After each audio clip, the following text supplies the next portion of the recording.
Entonces el tema del webinar se refiere a microbiología de ensilajes tropicales, las bases del proceso fermentativo y lo que tenemos de últimos avances en el tema. Entonces, en un primer momento es muy importante poner el ensilaje, conceptuar el término, o sea, de qué se trata el ensilaje.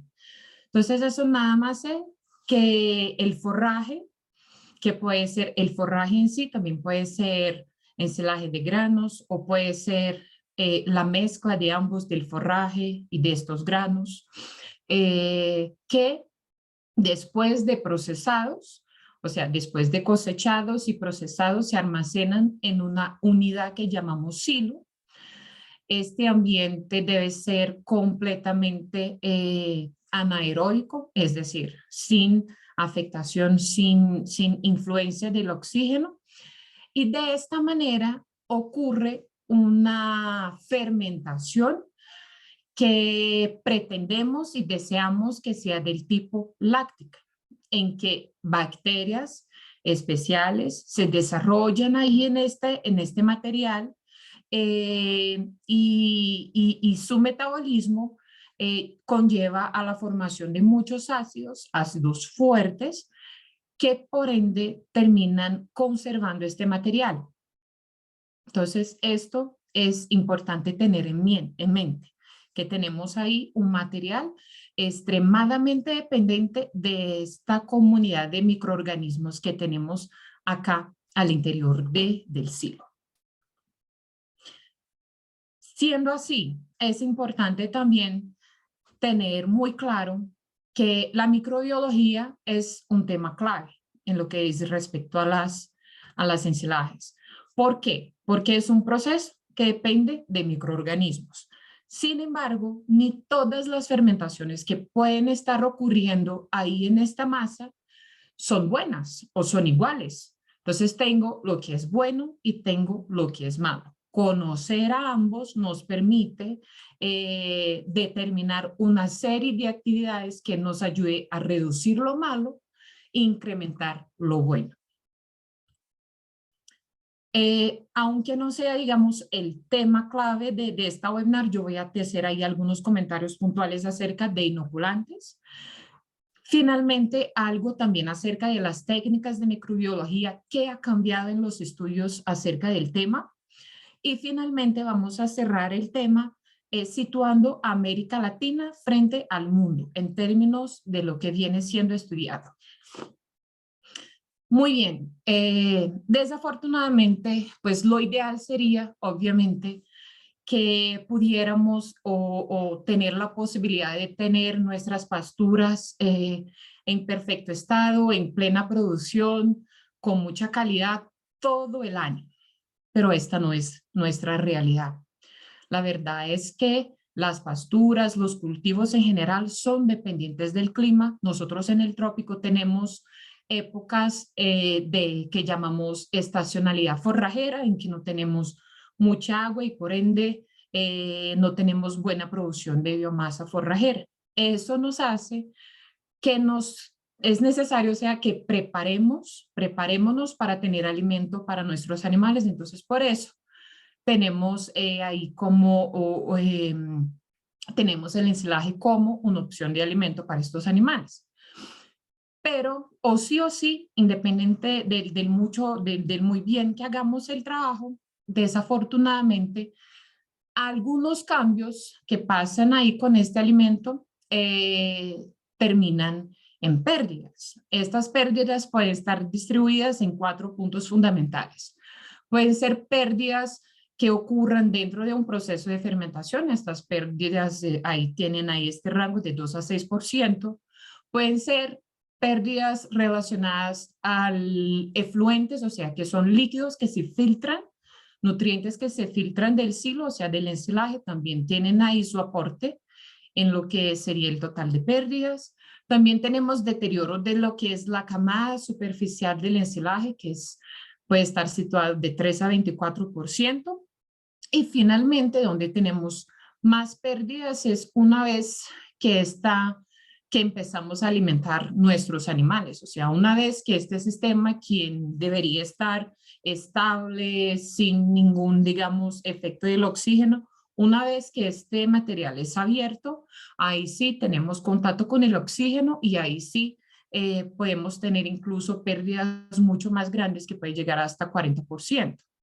Entonces, hablando de conservar alimentos en la forma de ensilaje, tenemos una ventana de oportunidad de pérdidas que puede variar desde el 7% si hacemos todo muy bien, hasta el 46% si no nos detenemos ahí a los problemas que podemos enfrentar en cada una de las etapas del proceso.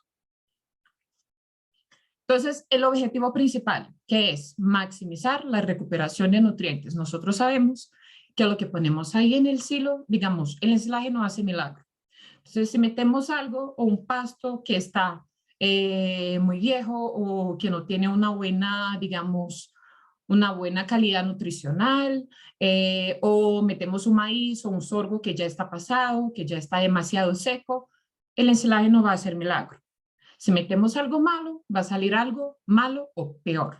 Entonces, lo que queremos hacer es poner una buena forraje ahí adentro, y al final del proceso recuperar lo máximo posible. Entonces, si meto 100 toneladas, yo sé que por lo menos hay 95 toneladas, yo por lo menos 5 toneladas voy a perder. Entonces, la idea es cómo maximizar lo que yo puedo recuperar de este alimento.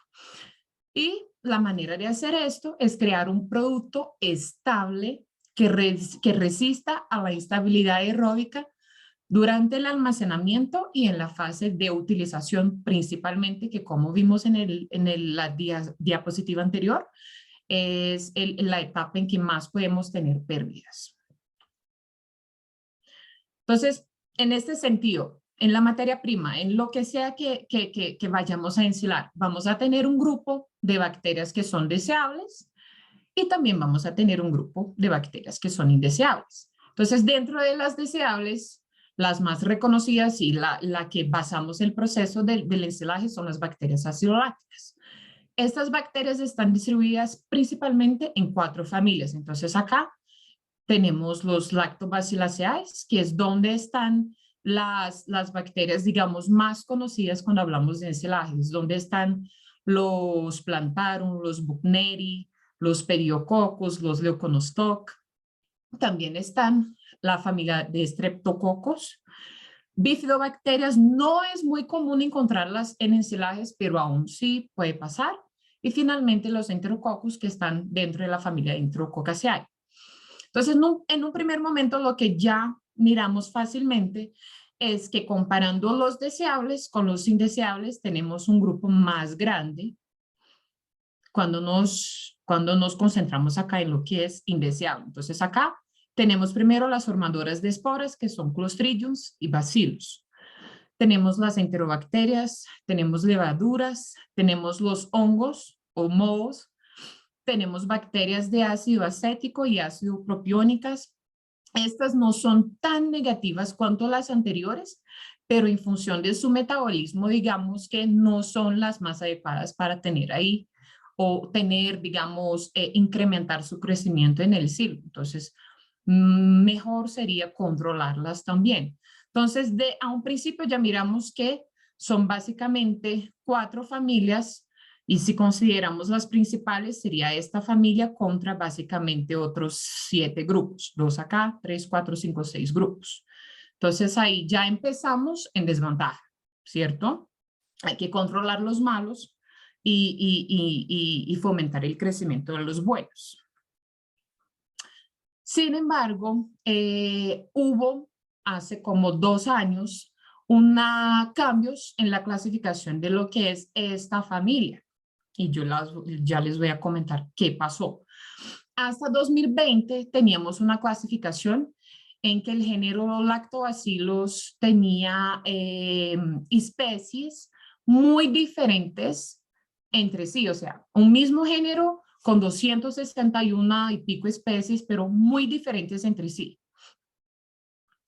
Lo que pasó es que en 2020 hubo un estudio que propuso la reclasificación del género. Entonces, esto ya es una novedad en relación a lo que es la microbiología del ensilaje. Entonces, el género que antes era considerado Lactobacillus, ahora está el propio Lactobacillus, pero con otros 25 géneros.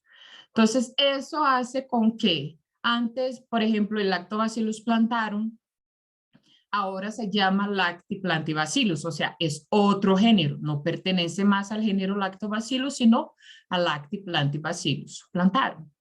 Y lo mismo pasó con el Buchneri. Antes, Lactobacillus buchneri pertenecía al género Lactobacillus y ahora tiene su propio género.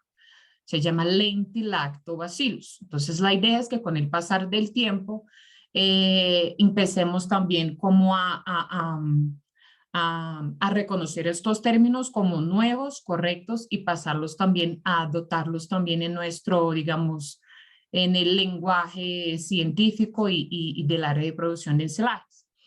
Otro punto importante es que antes teníamos una familia que se llamaba Leuconostocaceae, que es donde estaban, por ejemplo, géneros como Weissella, Leuconostoc, Fructobacillus. Ahora todos pertenecen a una única y grande familia llamada Lactobacilliaceae. Ese es un punto importante que quería comentarles. Bueno, siguiendo adelante, lo que tenemos y lo que esperamos en el ensilaje, o sea, el tipo de fermentación que tenemos como objetivo 1 es la fermentación. Acá, en este ejemplo, está glucosa, pero puede ser cualquier monosacárido en 2 moléculas de ácido láctico. Eso es lo que queremos en un primer punto. ¿Por qué es importante que esta fermentación ocurra? Porque tenemos que tener en mente que la forraje tiene ahí su contenido de azúcar. Es en función de este azúcar que estos compuestos serán producidos. Entonces, en un mundo ideal tenemos azúcar siendo consumido principalmente por las bacterias ácido-lácticas, produciendo de manera rápida y amplia, más que todo ácido láctico. Eso hace con que el pH disminuya, o sea, salga de un punto neutro hasta 3.5, 3.8 más o menos. Y alguna producción de ácido acético también es de esperarse, es normal en el sistema. Esto es importante por este tema de acá. Cuando esta reacción química ocurre, todo eso es posible, pero principalmente no tenemos tanta pérdida de materia seca. ¿Y eso por qué? Porque la glucosa, que tiene 6 carbonos, se recupera totalmente con la formación de 2 moléculas de ácido láctico. 2 por 3, 6 carbonos, entonces no tengo pérdidas de materia seca. Eso es importante porque las propias bacterias acidolácticas tienen diferentes maneras de transformar el azúcar. Siempre que hable de azúcar estoy refiriéndome ahí a los carbohidratos solubles, a los monosacáridos, disacáridos, polisacáridos presentes en el forraje. Entonces, pensando en la forma como cada una de estas bacterias trabaja este compuesto, tenemos las que se denominan homofermentativas obligatorias. Estas bacterias o sí solo son capaces de convertir, las glucosas en piruvatos y finalmente en ácido láctico. Son extremadamente eficientes, no tienen casi ningún gasto, digamos, de materia seca al realizar esta clase de fermentación. Y acá algunos representantes como ejemplos, aquí tengo Lactococcus, Streptococcus y Pediococcus. Otras bacterias acidolácticas son llamadas heterofermentativas obligatorias. ¿Ellas qué hacen? Ellas corren esta glucosa, también la convierten en piruvatos normal por vía glucólisis. Sin embargo, una molécula de ácido láctico es convertida a ácido acético o etanol. Entonces acá ya tengo una cosa diferente que al invés de producir 2 moléculas de ácido láctico, produzco una de ácido láctico y una de 2 carbonos, que puede ser acético o etanol. Y o sí tengo acá una molécula de dióxido de carbono. ¿Eso qué significa? En términos prácticos significa pérdidas de materia seca. ¿Por qué? Porque esto es un gas, no es algo que se pueda aprovechar, no es algo que llegue hasta el animal, no es algo que él pueda convertir en gano de peso o en litros de leche. Entonces, eso es pérdida para el proceso. Y dentro de estos microorganismos, acá tengo el Lentilactobacillus buchneri, brevis, el Diolivorans y el Ilgardi. Aquí son algunos ejemplos. Y finalmente, tengo lo que llaman heterofermentativas facultativas. ¿Eso qué quiere decir? Ella puede realizar ambas estas reacciones. Sin embargo, dependiendo del substrato, si son hexosas, pasan por este proceso. Si son pentosas, pasan por otro proceso que es el ciclo de las pentosas y ahí termina formando lo que llamamos acético o etanol. Y aquí están algunos ejemplos que están el plantarum, el Lactic Bacillus casei y el Enterococcus. Cuando hablamos de bacterias ácido-lácticas, las más importantes en enselaje están normalmente situadas en uno de estos dos grupos. Entonces acá tenemos monosacáridos, en este ejemplo la glicosa con 6 carbonos por acción de las bacterias ácido-lácticas formando 2 moléculas de ácido láctico. 2 por 3, 6, 6 carbonos entran, 6 carbonos salen. Como comenté anteriormente, también puede pasar que estas bacterias convertan un mol de ácido láctico a un mol de acético o a un mol de etanol. O sea, acá tengo acá tengo pérdida de materia seca en función de dióxido de carbono.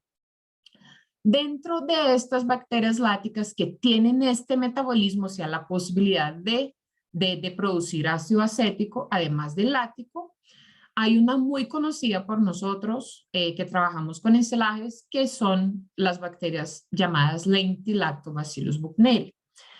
¿Qué esta bacteria tiene de especial? Ella es capaz de convertir este ácido láctico producido acá en una molécula de ácido acético y un alcohol, tal cual aparece acá. Este alcohol es el 1,2-propanodiol y este ácido acético es muy importante porque tiene un efecto reconocido contra levaduras y hongos y esto tiene un impacto en lo que es mejorar la estabilidad aerobia del material. O sea, una vez que el silo está abierto o es abierto, el desafío de tener contacto con el oxígeno será importante tener como la presencia de este ácido para controlar estos microorganismos, que sí pueden ser un problema en la fase de post-abertura. ¿Cuáles son las condiciones que favorecen estas bacterias? Primero, la materia seca mayor que el 30%. Segundo, el ambiente no puede tener oxígeno, perdón. Y obviamente necesitamos compuestos que serán degradados, o sea, monosacáridos disponibles para la producción de los ácidos. Muy bien, entonces acá tenemos el objetivo 1, perfecto, sin pérdidas de materia seca, ácido láctico arriba, azúcar convertido en ácido láctico, el pH controlado, perfecto.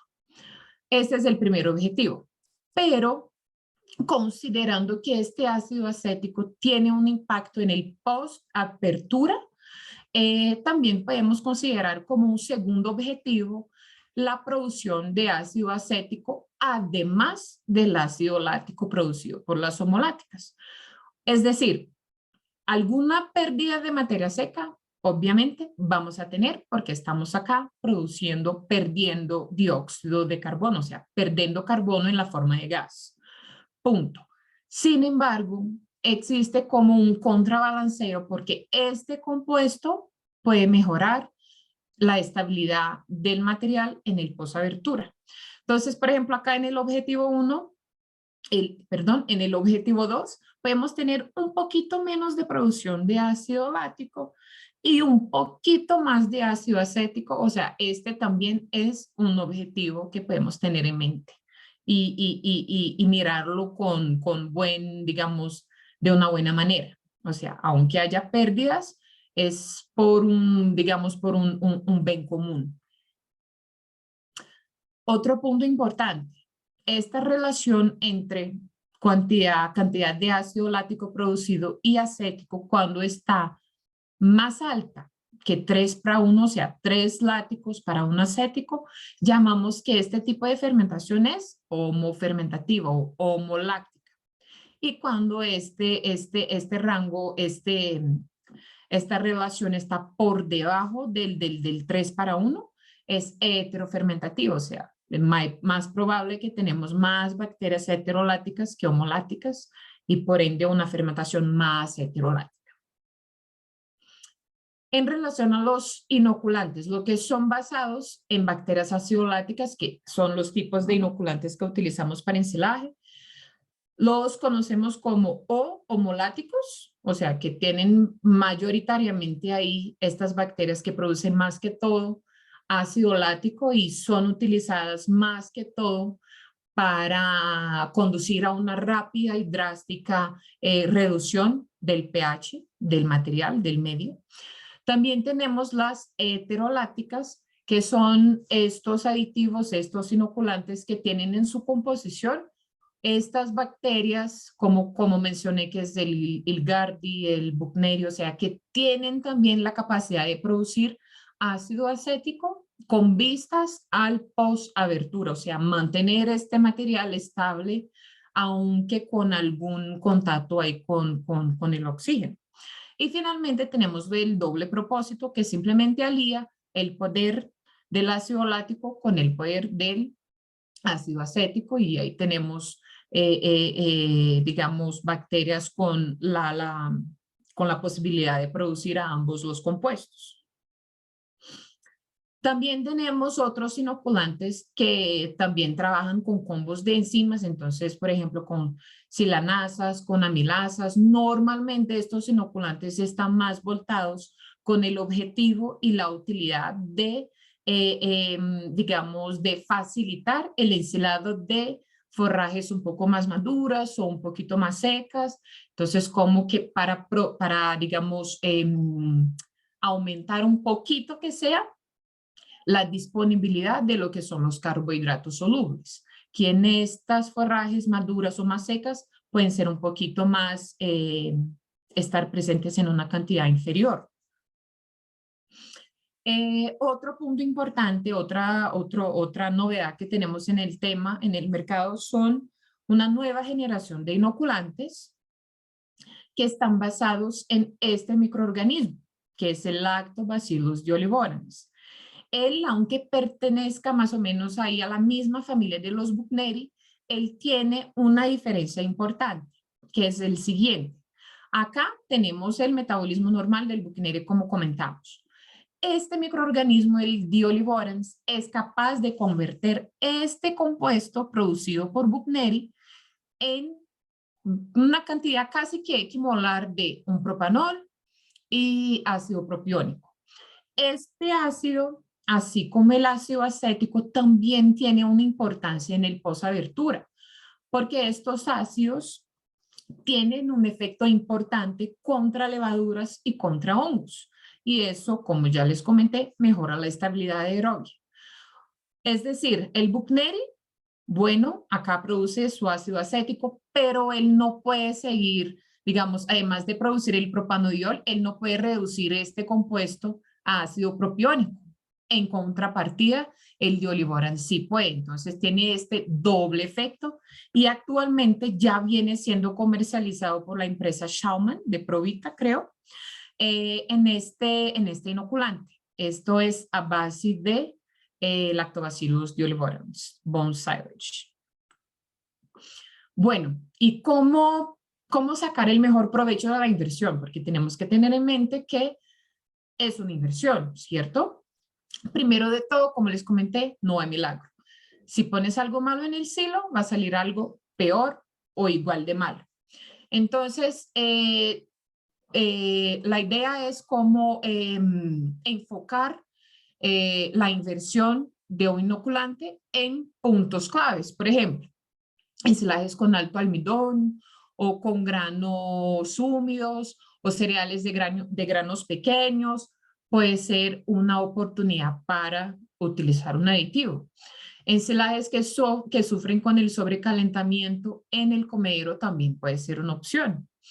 O alguien que enfrente un problema, por ejemplo, para mantener una tasa de retirada del silo uniforme o adecuada, también pueden tener como una opción. Ensilajes demasiado secas, ensilajes que pueden ser movidas, no sé. Regiones muy calientes, obviamente cuando estamos hablando de microorganismos, la temperatura afecta este metabolismo, entonces, por ejemplo, lo que puede ser una levadura creciendo ahí en una ensilaje abierta, si está más caliente, este crecimiento puede ser aún más acentuado, entonces también importante. Cuando estamos hablando de almacenar ensilajes por largos, muy largos periodos, también puede ser importante. Y, por ejemplo, considerando acá granos pequeños o pasto o la alfalfa con más o menos de 30 a 35% de materia seca, yo recomendaría un humulato. Un poquito más secas, yo recomendaría un doble propósito. Maíz, doble propósito, granos húmedos de maíz, puede tener problemas con estabilidad aerobia, entonces de pronto sea mejor invertir en lo que son los heteroláticos, como Buchneri y Diolivorans. Ensilajes almacenados por longos periodos, ensilajes o ración total mezclada, que también tienen problemas, por ejemplo, en calentarse ahí en el comedero, también puede ser una opción. Los aditivos doble propósito. De ahora en adelante van a ver este esqueleto de diapositiva que voy a utilizar como para explicar los posibles escenarios que podemos tener ahí en el interior del silo. Entonces, si todo sale bien, en la fase de fermentación, sin presencia de oxígeno, tenemos azúcares siendo consumidos, ácido láctico siendo formado, el pH disminuyendo rápidamente y algo de producción de ácido acético que, como les comenté, es importante. Si de seguir así, o sea, el material estable, incluso pues post-abertura, todo debe seguir como este flujo, o sea, un alimento final estable, de alta calidad, sin cambios, todo pues muy bien. Y en términos de temperatura, obviamente acá como están ocurriendo fermentaciones, o sea, reacciones químicas, algo de producción de calor ocurre, algo de dióxido de carbono se produce, entonces es de esperarse un aumento de la temperatura, pero este aumento es pequeño y es rápido y luego se estabiliza. Cuando tenemos una fermentación que no es ideal, por ejemplo, si ahí al principio del proceso, aún cuando el silo está cerrado, tengo exceso de aire, ¿qué puede pasar? Los azúcares gastos muy rápidamente. Sin embargo, con poquísima producción de ácido láctico. En este sentido, si no tengo ácidos suficientes, el pH tampoco es capaz de bajar de manera rápida y eficiente. Entonces, lo que pasa es que esto determina pérdidas para el proceso. Si este material es abierto y acá, por ejemplo, no hay oxígeno ni nada, esto también igual sigue estable. Pero lo que pasa acá es que lo que pasa mientras este material se fermenta es que ahí aquí sí la temperatura sube, pero pasa largo tiempo en niveles, digamos, altos.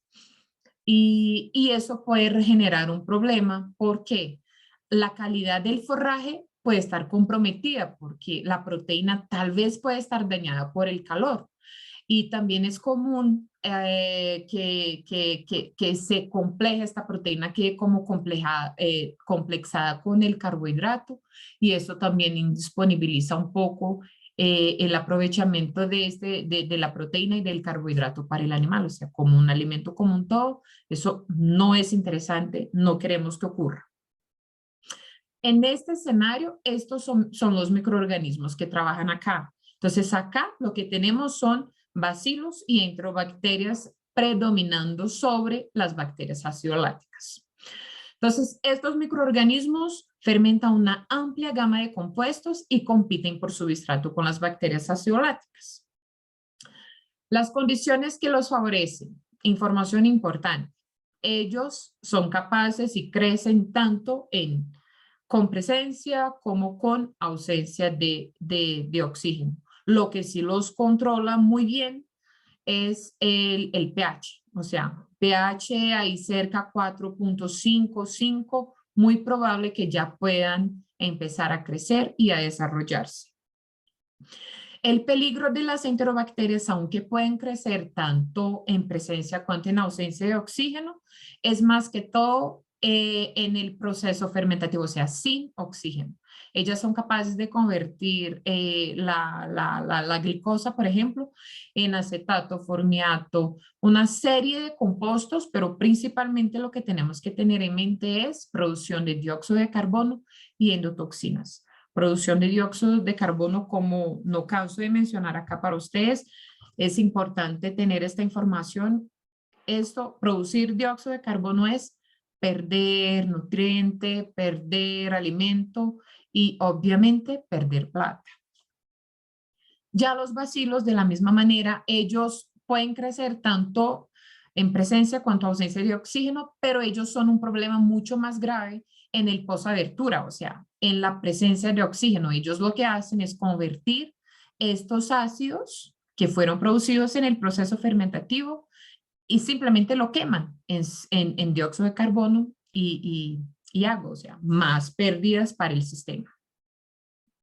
Otra fermentación indeseable, por ejemplo, fermentación por clostridios. ¿Cuándo eso pasa? Cuando tenemos un alimento demasiado húmedo que puede estar contaminando con suelo y además de eso, bajito en azúcares, o sea, no tiene una cantidad suficiente de azúcares para ser fermentados ahí en el silo. Entonces, ¿qué tenemos? Poco azúcar, poco ácido acético, menos ácido láctico aún.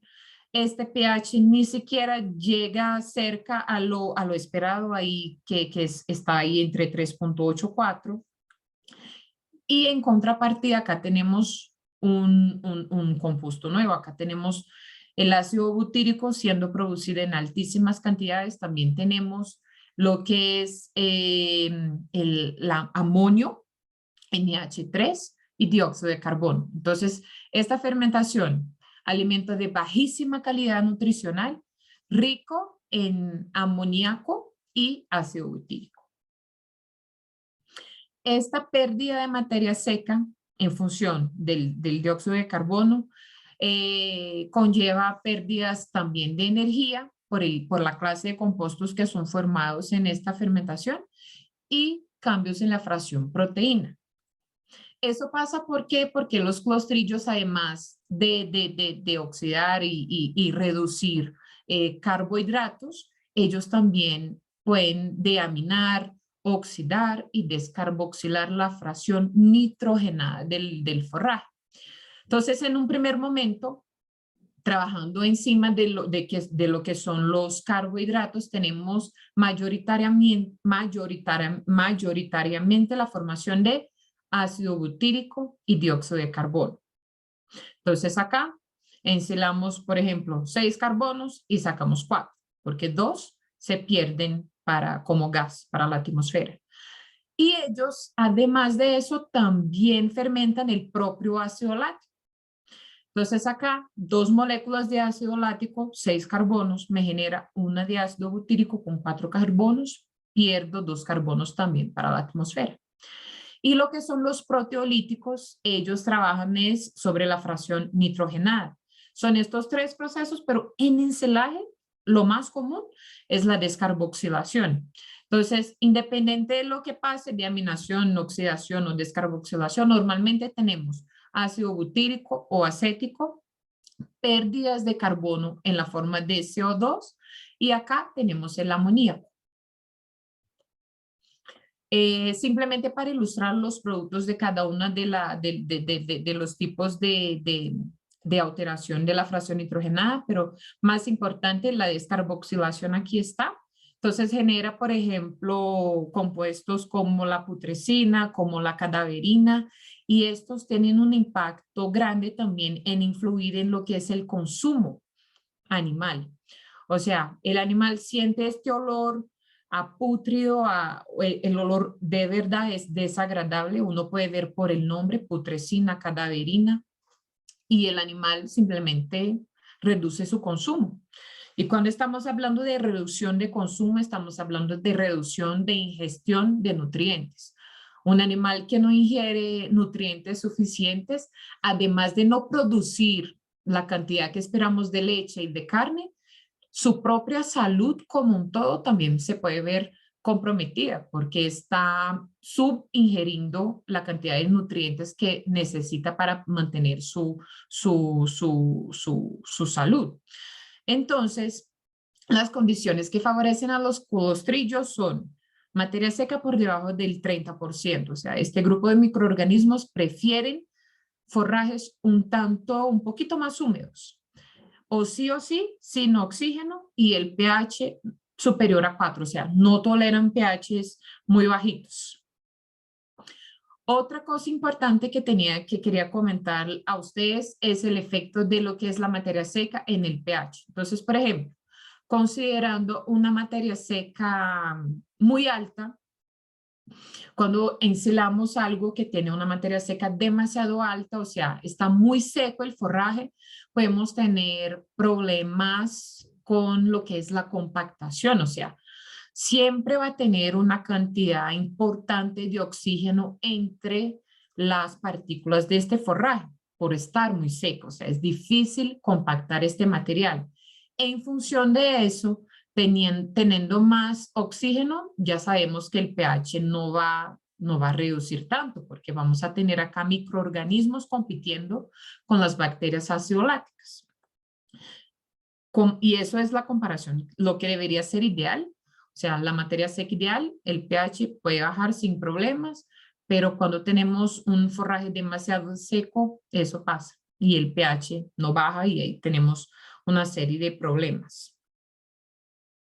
Y obviamente esto también se refleja en lo que es la temperatura.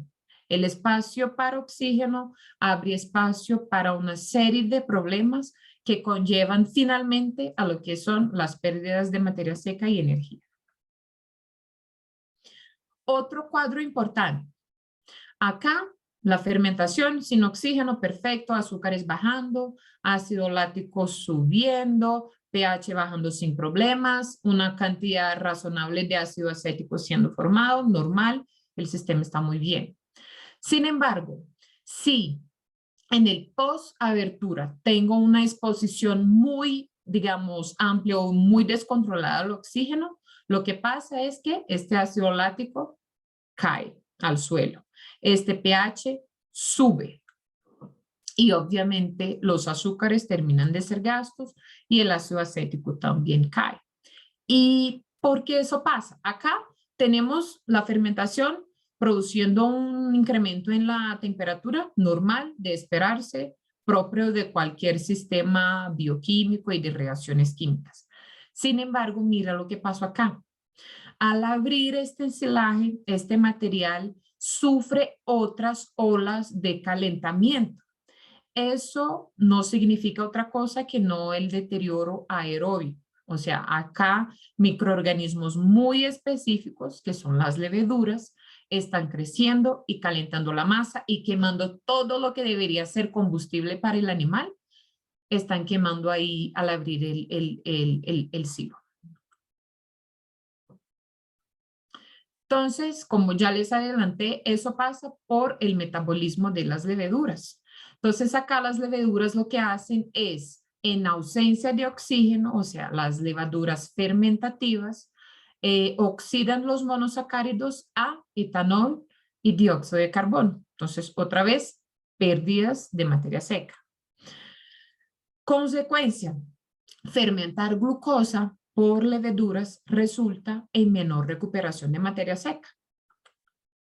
Pero eso todavía puede quedar peor. ¿Por qué? Porque las levaduras, además de eso, también pueden oxidar el mismísimo ácido láctico a etanol y otra vez a dióxido de carbono.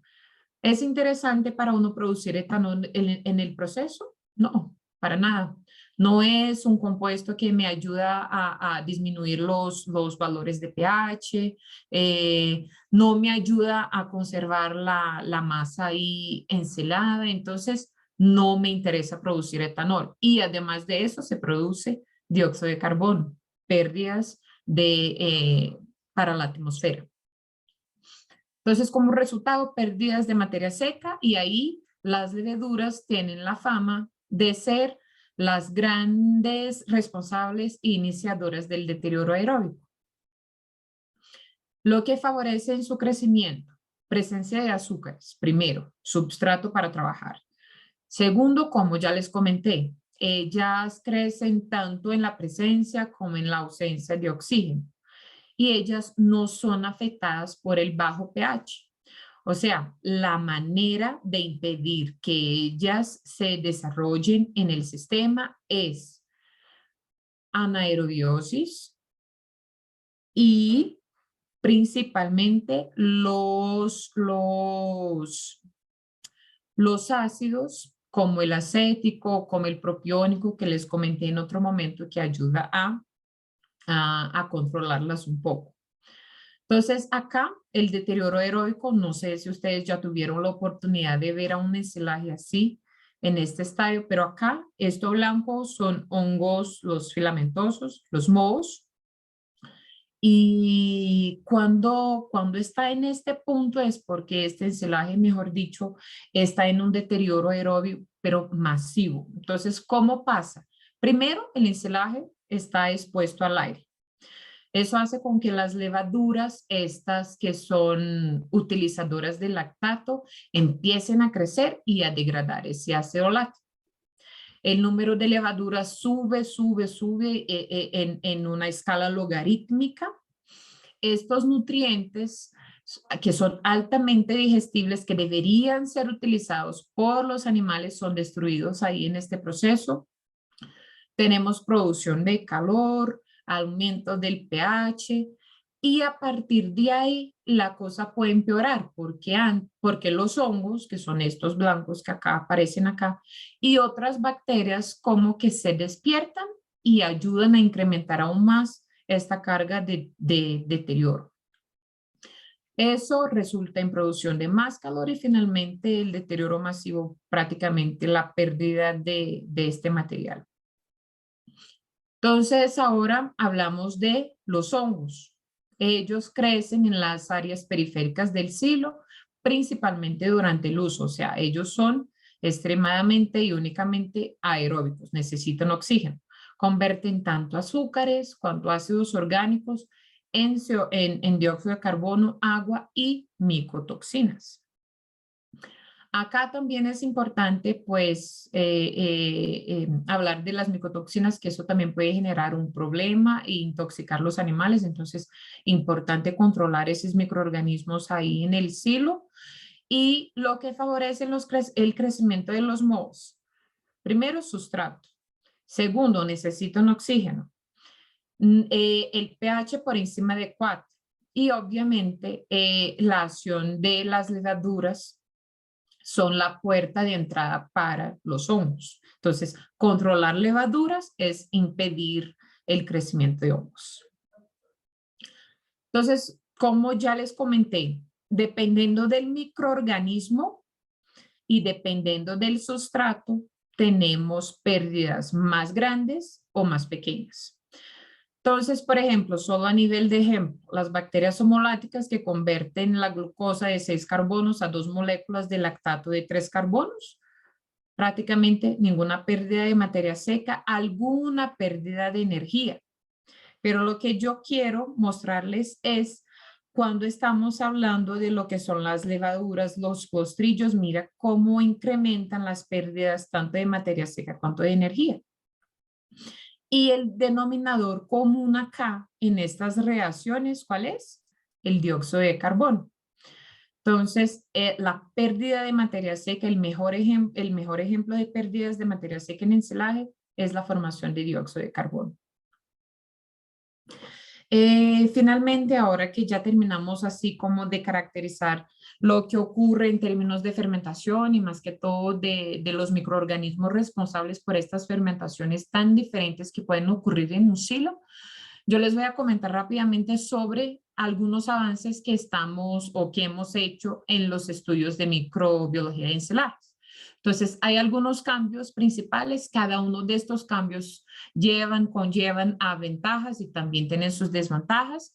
Y cómo está América Latina frente al mundo. Entonces, hasta 2006, todo lo que teníamos de microbiología del ensilaje eran realizadas de esta manera. O sea, totalmente dependiente de cultivo. Entonces, teníamos acá el material, el forraje, hacíamos acá está una figura ilustrando lo que es la dilución seriada, que es una metodología muy común en laboratorios de microbiología, y al final tenemos el conteo de las colonias formadas. Y al multiplicar por un valor, llegamos ahí a estimar cuántas, digamos, unidades formadoras de colonia por mililitro están presentes en esta muestra. Entonces, básicamente era eso. Las desventajas del método era porque como siempre trabajamos es con medios de cultura, o sea, condiciones muy específicas de crecimiento, lo que teníamos era que la población de los microorganismos, sea de bacterias, sea de hongos, era subestimada, porque hoy sabemos que gran parte de los microorganismos ahí que encontramos en los ensilajes, pocos son cultivables. Entonces, la desventaja del sistema era esto, subestimar la población que estaba acá en el forraje.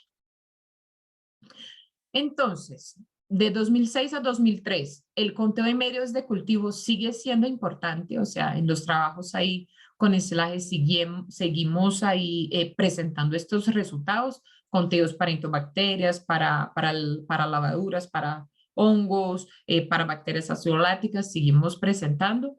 Sin embargo, otras técnicas basadas en lo que es el material genético también empezaron a ser desarrolladas. Entonces, por ejemplo, acá tengo 4 métodos diferentes. Todos estos estudios fueron desarrollados en ensilaje, el primero en 2006. Y lo que ellos tienen en común más que todo es que el material genético era amplificado directamente de la muestra. Eso es importante, o sea, directamente de la muestra, independiente de ser cultivable en un medio de cultivo o no, nosotros teníamos la manera de identificar este microorganismo. Entonces, eso permitió, digamos, una fotografía, digamos así, más fiel a los microorganismos que en realidad se estaban desarrollando ahí en este forraje. Entonces, normalmente lo que teníamos era simplemente la combinación de amplificaciones de material genético, de electroforesis, análisis de datos y al final identificábamos especies. A partir de 2013 hubo un avance también en estas mismas metodologías y llegaron lo que llamamos los secuenciadores de nueva o de segunda generación. El primer de ellos fue en 2005 que surgió y actualmente ya tenemos muchos otros. Estos son los principales. Está el de Ion Torrent, está Pacific Bioscience, está Illumina, o sea, son varias las plataformas actualmente. Pero información importante es que el primer estudio de microbiota del ensilaje basado en estas técnicas de nueva generación ocurrió o fue publicado en 2013 y era, si no estoy mal, con Pasto. Y ellos lo que hicieron fue determinar la influencia de un aditivo basado en Lactobacillus buchneri en pasto.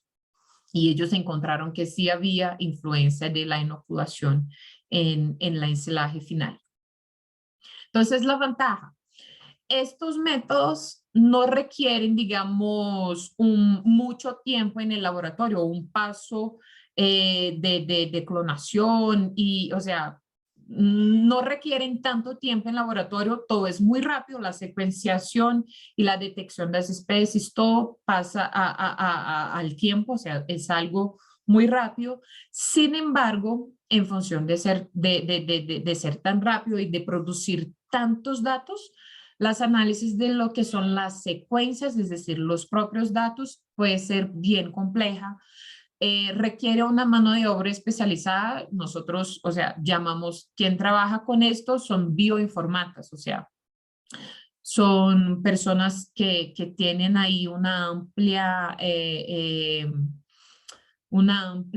experiencia en trabajar, manejar estos datos y en un primer momento la interpretación de estos resultados puede ser un poco desafiadora. O sea, antes nosotros trabajábamos simplemente haciendo conteo de bacterias y ahora estamos mirando a una infinidad de datos, qué hacer con todo eso. Entonces, como que más o menos era, este es el problema, la limitación de la técnica. Muy bien. Eso simplemente para que tengan un ejemplo. Normalmente lo que tenemos con estos secuenciamientos de nueva generación es que nosotros tenemos una lista de especies, pero cuando yo digo lista de especies son miles y miles de especies y obviamente están presentes en abundancias diferentes, o sea, tengo especies que pueden estar presentes en números muy grandes y representar una gran parcela de la población y otras que están presentes en una abundancia mucho más baja. Pero importante, esta lista de especies es denominada riqueza. Entonces acá yo tengo, puede ser varias muestras diferentes, cada color en cada barra determina o representa un determinado microorganismo. Entonces yo puedo ver fluctuaciones de estos microorganismos en función de determinado tratamiento. Puede ser antes y después de encelar, puede ser con o sin el uso de un inoculante, pero la idea es como ver esta fluctuación. Y lo mismo pasa acá. Yo tengo en función de diferentes colores, cuanto más cerca al rojo acá, en este caso, más presente o más abundante es este grupo de microorganismos. Yo también puedo presentar mis datos. Una manera de presentarlos es hasta a través de esta relación de taxonomía. Cuán próximos o cuán diferentes, cuán distantes son los microorganismos que yo encontré en mi material, en lo que ensilé.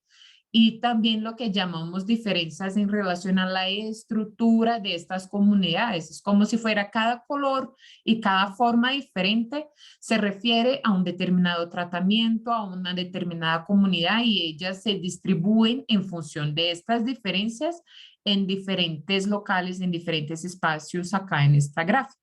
Entonces, por ejemplo, seguimos avanzando. Actualmente ya tenemos acá publicados trabajos con enselajes, pero que ya están más allá de determinar una lista de especies, por ejemplo, están determinando los metabolitos producidos por estas especies. Y acá tengo algunos trabajos que fueron publicados, el primer de ellos en 2018 y con enselajes. Entonces, por ejemplo, acá tengo una infinidad, una lista infinita de metabolitos y ellos pueden estar correlacionados con determinados grupos. Entonces, por ejemplo, simplemente para un ejemplo, acá una arabinosis puede estar correlacionada, por ejemplo, con la prevalencia de Lactobacillus buchneri al final del proceso de enselaje. Entonces, este es el tipo de información que una figura como esta me permite sacar. Otro avance en términos de trabajar con estos datos también es la posibilidad de predecir la función de determinado microorganismo, del determinado gen en el enselaje. Y ahí para eso también tenemos diferentes tecnologías para hacerlos, diferentes softwares para hacerlos. Y en enselajes, la primera publicación con predicción funcional fue publicada en 2017, o sea, eso es hace poquito. Y un ejemplo es simplemente para que ustedes tengan una idea acá.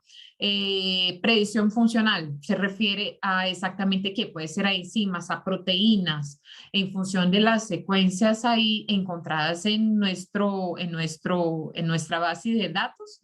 Yo puedo correlacionar, por ejemplo, a biosíntesis, no sé, acá estamos hablando de aminoácidos, a biosíntesis de lisina.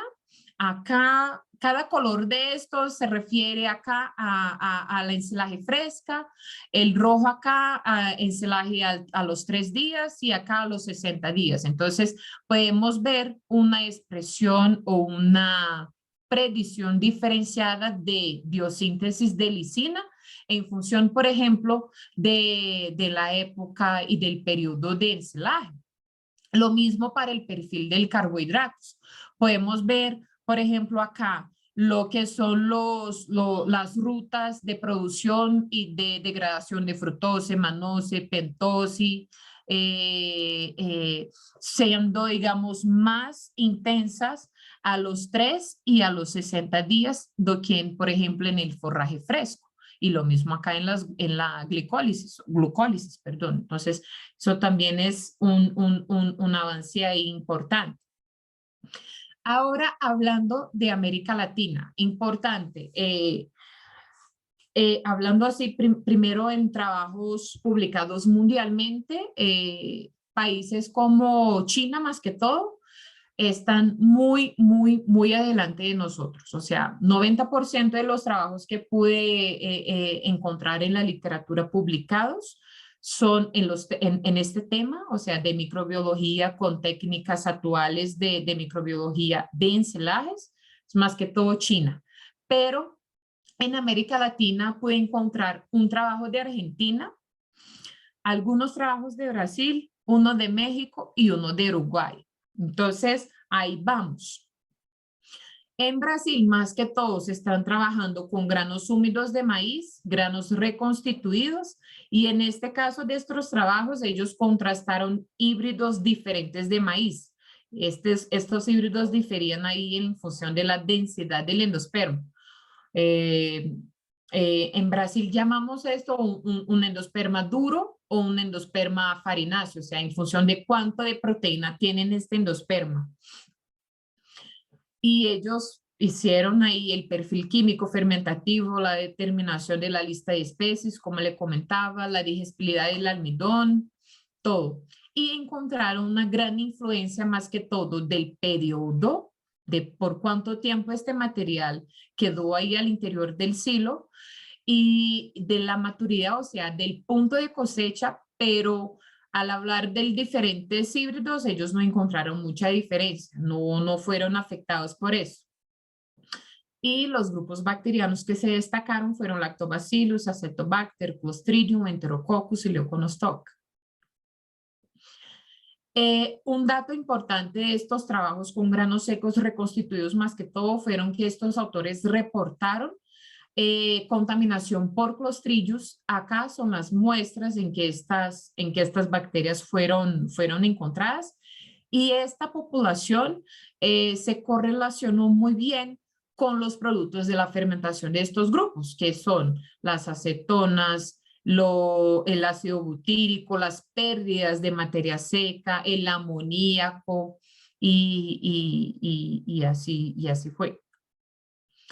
Otro trabajo también que ya tenemos publicado en Brasil fue con caña y ellos compararon, fue caña cosechada de suelos diferentes y almacenadas por periodos diferentes y ellos no encontraron impacto del tipo de suelo en la definición de la estructura de esta comunidad, pero sí encontraron diferencias en función del periodo de estocaje, o sea, la población de la caña en el campo era diferente de la población encontrada a los 5 días del ensilaje y a los 15 días y finalmente a los 90 días. Entonces eso también lo hicimos en Brasil. Y las bacterias que más se sobresalieron en este sistema de cana fueron más que todo Acinetobacter, Ralstonia, Novosyngodium, Lactobacillus y Leuconostoc fueron extremadamente reducidos después de 15 días de ensilaje y casi no aparecieron a los 90 días. Otro trabajo que también pude encontrar acá en Brasil fue con cactus. Ellos encontraron que con el incremento, la inclusión creciente de cactus en la ración total, la cantidad de lactobacillus reducía. Otro estudio también publicado acá en Brasil con sorgo y con maíz. Ellos encontraron básicamente los mismos microorganismos que el trabajo anterior, pero acá yo solo quise ilustrar lo que pasó con los hongos. Entonces acá, en lo que es maíz, ellos encontraron un dominio de especies como el aspergillus y de pique anómala acá en sorgo. En relación a bacteria, fueron lactobacillus creció más en maíz y Weissella y lactobacillus en sorgo. O sea, también con estos trabajos, con estos estudios podemos ver que algunos microorganismos tienen preferencia por determinadas culturas. Eso también es algo que no teníamos claro cuando simplemente trabajábamos con conteo en placas, por ejemplo. Y finalmente Argentina, yo pude encontrar un trabajo en que ellos lo que hicieron fue trabajar también con sorgo y ellos lo que hicieron fue comparar un ensilaje inoculada con bacterias láticas, en este caso fue el Plantarum, Pediococcus y un Lacticacibacillus, y ellos vieron muy claro una formación muy diferente en términos de estructura de estas comunidades al comparar muestras frescas con muestras ensiladas por 3 días y ensiladas por 30 días. Entonces acá, claramente en rojo, en donde se ve C es el control, donde se ve I significa el inoculado. Entonces siempre tenemos que comparar C con I, C con I, C con I.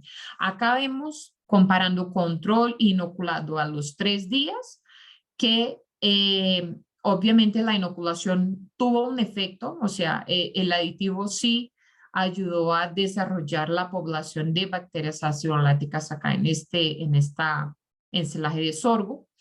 Y lo mismo también queda claro acá a los 30 días, al ver que en la ensilaje de control tenemos acá la barra de lactobacillus y se ve bien más grande cuando inoculamos, o sea, mostró que sí hubo efecto de la inoculación en la población de lactobacillus. México también tiene un trabajo publicado comparando diferentes genotipos de maíz. Entonces acá ellos compararon el genótipo antílope con el zamorano y ellos encontraron diferentes poblaciones. Entonces acá en rojo es la población de un determinado genótipo, en azul de otro genótipo, y hubo una fluctuación importante con Enterococcus siendo más presente en lo que llaman el genótipo zamorano que en el antílope. Entonces ahí son como conclusiones importantes de estos estudios. Y finalizando con el trabajo, el único trabajo que pude encontrar de Uruguay, que detectó el aumento de la población de lactobacillus después de 7 días de ensilaje de sorgo también. Entonces, más que todo, en conclusión, estudios acá en América Latina es con granos de maíz o granos de, o ensilaje de sorgo, y hubo como dos trabajos con cactus también. Entonces, para finalizar esta presentación, que ya debe estar bien larga, algunos comentarios finales son importantes mencionar, que es la tecnología, y en este caso, la metagenómica, tiene que ser utilizada y ella tiene el potencial de mejorar la calidad de ensilaje. ¿Por qué? Porque conociendo más a fondo estos microorganismos y conociendo sus metabolitos, la manera de controlarlos, también podemos aumentar e incrementar la eficacia y la consistencia de los aditivos que ya tenemos desarrollados en el mercado.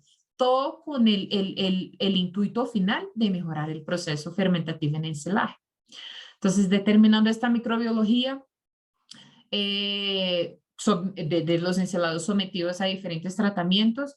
Podemos hacer recomendaciones muy específicas para cada caso. Y también es importante tener en mente que actualmente existen presiones internacionales para reducir emisiones de contaminantes en todo el mundo, o sea, y la agricultura tiene una parcela importante en este tema. Entonces, tornar el proceso más eficiente en términos de fermentación y también en términos de utilización de este producto y finalmente de nutrición de estos animales, porque al final es lo que queremos, producimos alimentos para que estos puedan ser aprovechados por los animales. Entonces, la idea es que nosotros como cientistas, como nutricionistas, como estudiosos del tema, tenemos la importante función y responsabilidad de ser eficientes y comprometidos también con el tema ambiental. Entonces, muchas gracias. Estoy abierta ahí a las preguntas. Gracias, muy amables.